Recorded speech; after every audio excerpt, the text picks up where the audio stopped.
столице региона проводили зиму. По традиции мероприятие состоялось на Комсомольской площади. В программе народные конкурсы, игры и забавы, концертная программа художественных коллективов Якутска, веселая развлекательная программа для детей и многое другое. Как проводили зиму горожане и гости столицы, в материале нашего корреспондента.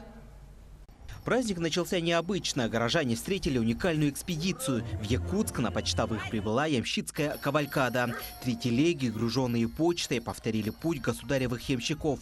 Путь длиной в 2750 километров по Иркутско-Якутскому тракту. Этой исторической дороге нынче 275 лет.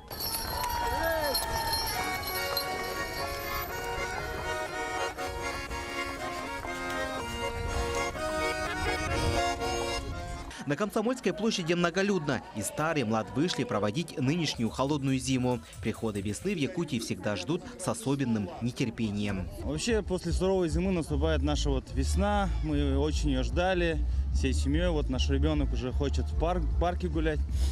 Поэтому очень повезло сегодня с погодой, потеплело. И будем ждать, что апрель тоже будет теплый. Весну встречать не только жители, но и многочисленные гости столицы. Я приехал с моими родственниками, и мы будем кататься в аттракционах.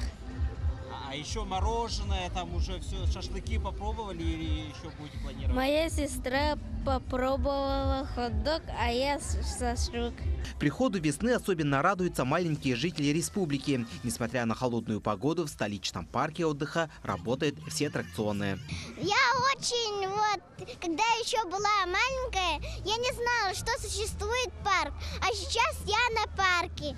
Я только что покаталась на веселых горках. Это вообще мне нравится. Весну в столице республики встретили шумно и весело. В целом для гостей мероприятия была подготовлена обширная программа. Концерты, народные гуляния, фудкорты, игры и конкурсы. Теперь осталось только дождаться по-настоящему весенней погоды.